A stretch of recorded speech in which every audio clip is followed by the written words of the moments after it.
இது வரைக்கும் நீங்க இந்த ஸ்டைல்ல பீஃப் ஃப்ரை பண்ணலாம் அல்லது நான்வெஜ் பண்ணலனா ஒரே ஒரு டைம் ட்ரை பண்ணி பாருங்க. அதுக்கு ஒரு சின்ன மிக்ஸி ஜார்ல ஒரு 4 பல்லு பூண்டு உரிக்காதது, கொஞ்சமா சீரகம், மிளகு, சோம்பு, பட்டை, கிராம்பு, இது கூட மஞ்சத்தூள், மிளகாத்தூள், கொத்தமல்லி தூள் உங்க தேவைக்கு ஏற்ற மாதிரி, கொஞ்சமா உப்பு, 1 டீஸ்பூன் அளவுக்கு தண்ணி இதெல்லாம் ஆட் பண்ணி நல்லா இந்த மாதிரி மைய அரைச்சு கொண்டு வந்துருங்க.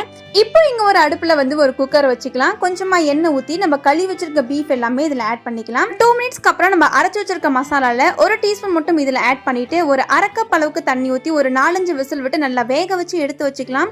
இப்போ இங்க நம்ம டீப் ஃப்ரை பண்றதுக்கு ஒரு சின்ன பாத்திரத்தை அடுப்புல வச்சு அரை கைப்பிடி அளவுக்கு பெரிய வெங்காயத்தை கட் பண்ணி போட்டிருக்கேன். வெங்காயம் நல்லா வதங்கினதுக்கு அப்புறமா நம்ம எடுத்து வச்சிருக்க இன்னும் எக்ஸ்ட்ரா மசாலா எல்லாமே ஆட் பண்ணிட்டு நம்ம வேக வச்ச தண்ணி கூடவே மிக்ஸி ஜாரை கழுவிட்டு கொஞ்சமா தண்ணி ஆட் பண்ணி லாஸ்டா கறி ஆட் பண்ணி நல்லா வதக்கி கொடுத்துருங்க. இப்போ கறியில தண்ணி எல்லாம் சொன்னதுக்கு அப்புறம் கடைசியா ஒரு அரை டீஸ்பூன் அளவுக்கு மட்டும் வினிகர் ஆட் பண்ணிட்டு அதுக்கப்புறம் சாப்பாட்டோட சாப்பிட்டு பாருங்க. அட்டகாசமா இருக்கும். மறக்காம இந்த வீடியோக்கு லைக் பண்ணிடுங்க.